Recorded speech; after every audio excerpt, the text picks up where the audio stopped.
അത്യധികം സന്തോഷമുണ്ട് ഇവിടെ നിൽക്കുന്നത്. ഞാനിവിടെ സാഹിത്യത്തെ പറ്റിയൊന്നും വല്ലാതെ പറയുന്നില്ല, കാരണം ഞാൻ സാഹിത്യകാരനല്ല. പക്ഷേ സാഹിത്യത്തിലുള്ള താല്പര്യം എന്നിൽ കൊണ്ടുവന്നത് രാധാകൃഷ്ണൻ മാഷ്. ഞാൻ പെരുന്തൽമണ്ണ സ്കൂളിൽ 9, 10 പഠിക്കുന്ന സമയത്ത് രാധാകൃഷ്ണൻ മാഷിന്റെ മേലാറ്റൂർ സ്കൂളിൽ ജോയിൻ ചെയ്തു. അതിന് മുമ്പിൽ നിന്ന് അദ്ദേഹത്തെ എനിക്ക് വലിയ പരിചയമൊന്നുമില്ല.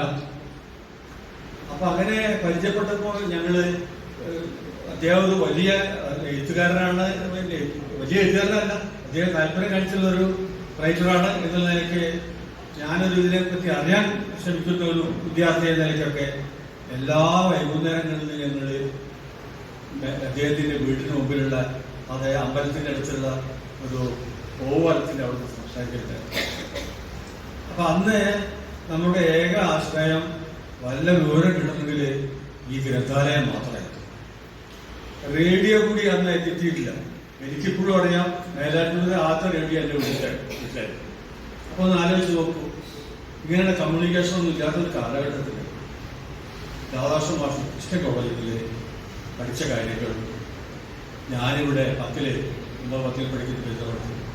അങ്ങനെ ഞാൻ അദ്ദേഹം ഇവിടെ മേലാറ്റൂര് ഹൈസ്കൂളിൽ ജോയിൻ ചെയ്തു. ഞാൻ അങ്ങനെ വിക്ടോറിയ കോളേജിൽ പ്രീ ഡിഗ്രിക്ക്, അന്ന് പ്രീ യൂണിവേഴ്സിറ്റി എന്ന് പറഞ്ഞ ഒരു കൊല്ല അവിടെ ജോയിൻ ചെയ്തു. എല്ലാ ആഴ്ചയും വരുമ്പോൾ ഷുവറായിട്ട് അദ്ദേഹത്തിന്റെ വീട്ടിൽ പോവുക, അല്ലെങ്കിൽ ഞങ്ങൾ സംസാരിക്കുക. അത് വായനശാലയിൽ വെച്ചിട്ടോ അല്ലെങ്കിൽ ഈ ഓവലത്തിന്റെ മോള് അവിടെ വെച്ചിട്ടോ സംസാരിക്കും. ഈ സംസാരിക്കുന്ന വിഷയങ്ങൾ വളരെ ഗഹനമായ വിഷയങ്ങളായിരുന്നു. കാരണം ഈ ഇന്നത്തെ പോലെ ഒരു പരന്ന ഒരു സാഹിത്യമൊന്നും അന്നും ഇല്ല. ഇത്ര ഈ വായനശാല എന്നൊക്കെ പറഞ്ഞ പോലെ ക്ലാസിക്കായിട്ടുള്ള ബുക്കുകളാണ് അതിലുണ്ടായത്. ഇതൊക്കെ വായിക്കാൻ എന്നെ പ്രേരിപ്പിച്ചത് വളരെയധികം പറയും.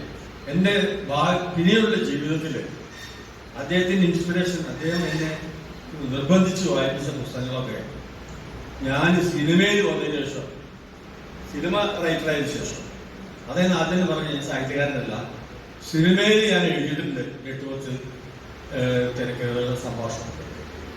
ഇതൊക്കെ എഴുതാൻ എനിക്ക് പ്രചോദനം കിട്ടിയതോ അല്ലെങ്കിൽ എഴുതാൻ എനിക്കുള്ള കാപ്പബിലിറ്റി കിട്ടിയതോ ഈ വായനശാലയിൽ എടുത്ത പഴയ കാലത്തെ പുസ്തകങ്ങളാണ്.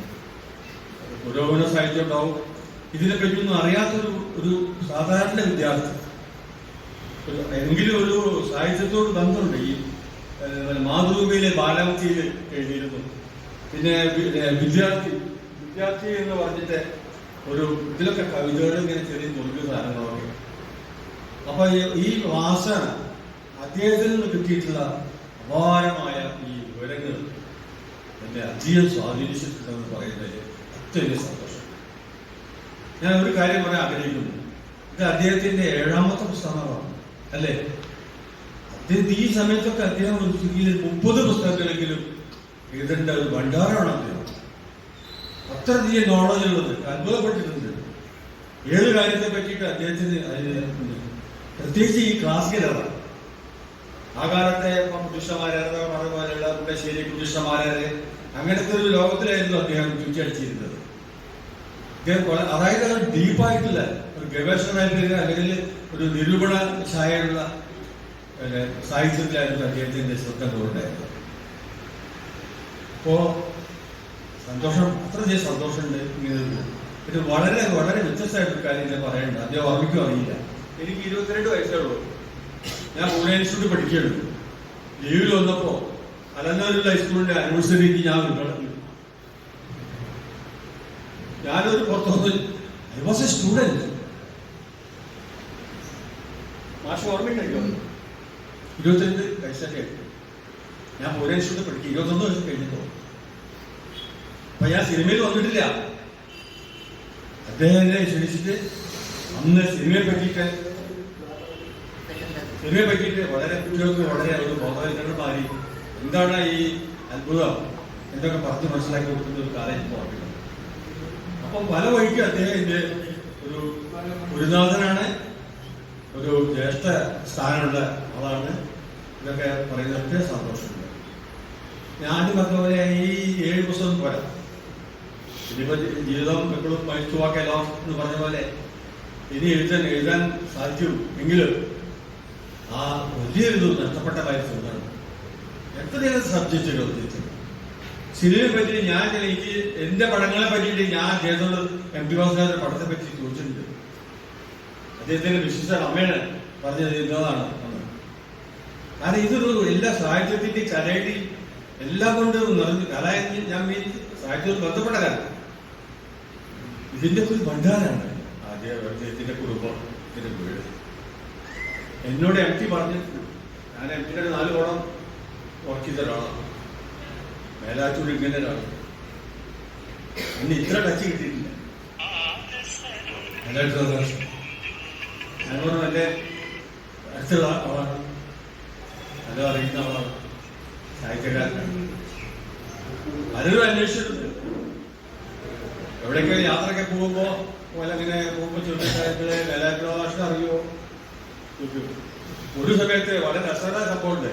ട്രെയിൻ യാത്ര ചെയ്യുമ്പോൾ ഒരാളിനോട് ചോദിച്ചു, നിങ്ങൾ മേലാറ്റൂർ പറഞ്ഞാൽ അറിയണമെന്ന്. എന്നോട് സംഭവം ഉണ്ടായി. ഞാനത് അയവിട്ട് പുസ്തകത്തിൽ എഴുതിയിട്ടുണ്ട്.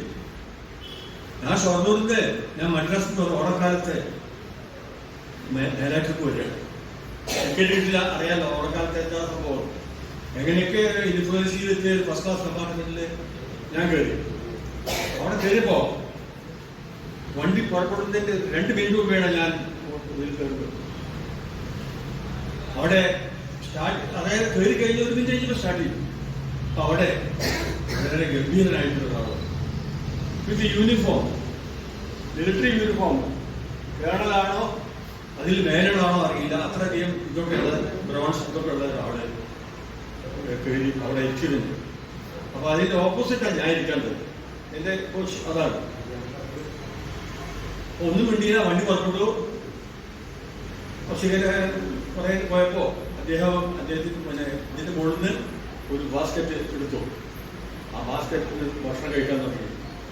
അപ്പൊ ഞാൻ ചെറുപ്പാട് എനിക്ക് ഇതൊന്നുമില്ല. ഞാൻ ഈ ചായ ഊണ പറയില്ലേ തീവണ്ടിയില് അതേപോലെ ഞാൻ ഉപയോഗിക്കുന്നത്. കാരണം വൈകുന്നേരത്തെ ട്രെയിനാണ്. ട്രെയിനാകുമ്പോ മീൽസ് എന്ന് പറഞ്ഞ് വരുമല്ലോ. അത് കഴിച്ചിരുന്ന് ഞങ്ങൾ മുമ്പിൽ കടന്നുറങ്ങി. ഇത് രാവിലെ വണ്ടി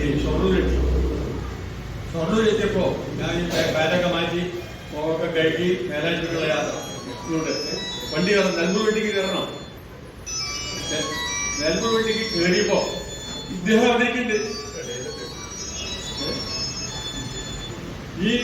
ഈ കേണൽ, മിലിറ്ററി കേണൽ അവിടെ ഇരിക്കുന്നുണ്ട്. അപ്പൊ ഞാൻ കയറുമ്പോ ഇന്ത്യൻ എക്സ്പ്രസും പിന്നെ ഒരു സിനിമയുടെ ഒരു ഫിലിം വേൾഡിന്റെ ബുക്കുണ്ട്, ഫിലിം ഫെയർ, അതുമായിട്ട് ഞാൻ കയറിയത്. മാതൃ മേഴ്സോ ഇത് കയറിയിട്ട് ഞാൻ ഇരുന്നിട്ട് വണ്ടി യാത്ര ചെയ്യുന്നു. കുറേ കഴിഞ്ഞ് മുമ്പോട്ട് കൊണ്ടില്ല. ഓക്കെ എന്ന് പറഞ്ഞിട്ട് ഞാൻ എക്സ്പ്രസ് കൊടുത്തു. കുറെ ഫാസ്റ്റ് വണ്ടി പോയി. ഏതാണ്ട് അങ്ങാടിപ്പുറം കഴിയാറായി.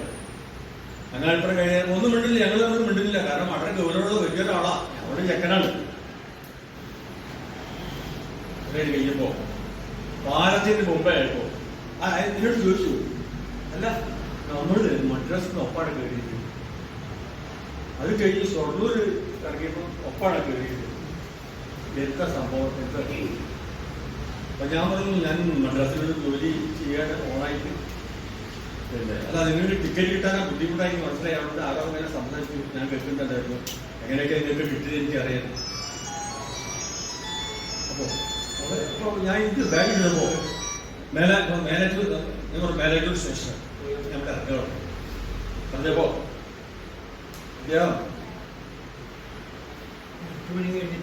നിങ്ങളിപ്പോ ഞാൻ പറഞ്ഞു ഞാൻ മേലാറ്റൂർ ഇറങ്ങട്ടെ. അപ്പൊ അയാൾ ചോദിക്കുക, നിങ്ങൾ മേലാറ്റൂർ രഘുവർമ്മ ഒരാളെ അറിയോ? അറിയും. എന്നെ ചോദിക്കാൻ കാരണം ഞങ്ങൾ നീഫ ബോർഡറിൽ വർക്ക് ചെയ്യുന്ന മിലിറ്ററിക്കാരാണ്.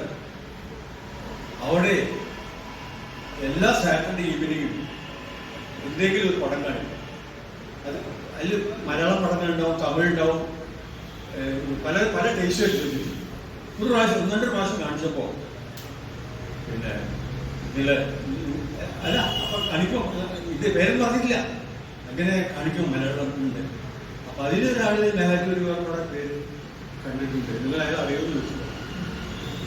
എനിക്ക് ആക്ച്വലി ഒരു കൺഫ്യൂഷൻ ഞാൻ ഇറങ്ങാൻ വേണ്ടിയിട്ട് നിൽക്കുന്ന മുമ്പ് ഞാന് ബനിയൻ്റെ ഉള്ളിൽ ഈ പേഴ്സൊക്കെ അതിൻ്റെ ഉള്ളിൽ വെക്കുന്നത്. കാരണം ഈ പോക്കറ്റടി മേടിച്ചിട്ടേ പേഴ്സ് ബനിയൻ്റെ ഉള്ളിലാക്കില്ല. ബനിയൻ്റെ ഉള്ളിൽ എടുത്തിട്ട് പേഴ്സ് എടുത്തിട്ട് എൻ്റെ വിസിറ്റ് കാർഡ്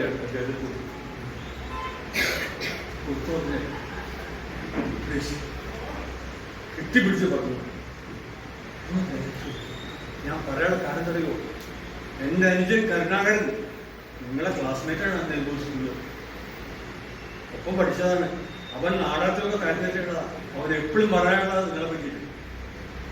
എൻ്റെ ഫ്രണ്ടുണ്ട്, സിനിമയിലുണ്ട് എന്നൊക്കെ പറയുന്നത്. പിറ്റേ ദിവസം ഞാൻ അവിടെ നമ്മൾക്ക് ഇറങ്ങാനേ പാലൊക്കെ കഴിഞ്ഞു. ഞാൻ ഇറങ്ങി. Thank you very much. ഞാൻ അദ്ദേഹം പോകുന്നവരെ ഞാനിവിടെ രാജ്ഭവൻ നിന്നു. ഇപ്പൊ കൊടുത്തില്ലേ. പിറ്റേ ദിവസം രാവിലത്തെ വണ്ടിക്ക് ഈ കരുതാൻ കേട്ടു. ഒന്ന് ഫുള്ളായിട്ട് ഉച്ചയ്ക്ക് ഊണൊക്കെ കഴിഞ്ഞു. പഴയ കഥയ്ക്ക് കടയേട്ടനാണ്, മൂത്ത ഏട്ടനാണ്. കട വലിയ ആളാണ്. മീഫയില് അങ്ങനെ ഒരു സംഭവം. അപ്പൊ ഞാൻ ഇത് പറഞ്ഞിട്ട് എൻ്റെ ഒരു ഇൻസിഡന്റ് പറഞ്ഞെന്ന് മാത്രം. അപ്പോൾ ഇങ്ങനെയൊക്കെ ഒരു പൊസിഷനിൽ ഇതിലേക്ക് എത്താനൊക്കെ കാരണം നമ്മുടെ ചുറ്റുപാടുകളാണ്, എൻവയറൺമെന്റ് ആണ് നമ്മുടെ, അല്ലേ? ഭാഷ പറഞ്ഞില്ലേ? അല്ലെങ്കിൽ ഒന്നും ആവില്ല നമ്മൾ. ഞാൻ പറയുന്നത് ഈ മേലാറ്റൂർ വായനശാല ഇതുപോലെ നമുക്ക് വായിക്കാനുള്ള സൗകര്യം ഇല്ലെങ്കിൽ ഇവിടെ എന്തോ വായിക്കും. കാരണം ഇത് താല്പര്യം കാണിക്കാൻ നമ്മളെ എൻകറേജ് ചെയ്യാൻ ആവശ്യമാശം പോലുള്ള ആൾക്കാർ ഉണ്ടായിരുന്നു എന്നുള്ളത് ഒരു കാലത്ത് മറക്കാൻ പറ്റില്ല. ഞാനിപ്പോഴും എനിക്ക് സാഹിത്യത്തിൻ്റെ അങ്ങനത്തെ വായനക്കാരനാണ് ഓഫ്കോഴ്സ്. പക്ഷേ അങ്ങനെ ഒരു ലിറ്റററി ആയിട്ടുള്ള ഒരു സാഹിത്യ പ്രവർത്തനം എനിക്ക് ഉണ്ടെങ്കിൽ ഈ സിനിമയ്ക്ക് വേണ്ടി കച്ചവടമാണ് സിനിമ. അപ്പൊ അതിന് വേണ്ടിയിട്ട് എഴുതി കൂട്ടുന്നതല്ലാതെ അപ്പൊ അങ്ങനെയുള്ള ഒരു ലൈഫായിരുന്നു. അപ്പൊ ഇവിടെ ഇങ്ങനെ ഒരു സന്ദർഭം വളരെ ഗംഭീരമായിട്ടുള്ള സന്ദർഭമായിരുന്നു. ഒരിക്കലും മറക്കാനുള്ളത്. പ്രത്യേകിച്ച് രാധാകൃഷ്ണമാഷെ പോലെ വലിയൊരു ഇതിന്റെ ഉള്ളടക്കം ഞാൻ വായിച്ചിട്ടില്ല. കാരണം അതിനെപ്പറ്റി പറയാനുള്ള വളരെ ഗംഭീരമായിട്ട് 2 പ്രസംഗങ്ങളിലൂടെ ശ്രീകുമാർജി, ഡോക്ടർ സഞ്ജയ് ആ വിലയിരുത്തലൊക്കെ അതിൽ തന്നെ നമുക്ക് ധാരാളം മാറ്റർ കിട്ടും. അപ്പൊ കൂടുതലൊന്നും പറയുന്നില്ല. വളരെ നന്ദി. എത്ര 50-60 കൊല്ലത്തെ പരിചയമാണ് അദ്ദേഹത്തെ. സ്കൂളിൽ നിന്ന് കഴിഞ്ഞ് പിന്നെ കോളേജിൽ പോയി. കോളേജിൽ പഠിച്ചിട്ട് ഞാൻ പൂനെയിൽ പോയി കഴിഞ്ഞു. അവരോട് ബന്ധം തീർന്നു. പിന്നെ എപ്പോഴെങ്കിലും വരുമ്പോൾ രാസമായിട്ട് എന്തൊക്കെ അപ്പോൾ അറിയും. അപ്പൊ ഞാൻ ഇവിടെയാണ് മണ്ണാക്കാട് സ്കൂൾ പ്രിൻസിപ്പാളാണ്. കൊള്ളൂരെ പിന്നെ അറിയുന്നത് സിനിമയ്ക്കത്ത് വരുമ്പോൾ കൊള്ളൂരാട് സ്കൂൾ പ്രിൻസിപ്പാളായിരുന്നു. അപ്പൊ അദ്ദേഹം അദ്ദേഹത്തിന്റെ ആ ലൈനിൽ അദ്ദേഹം വളരെയധികം ഉയർന്നു പോയിരുന്നു.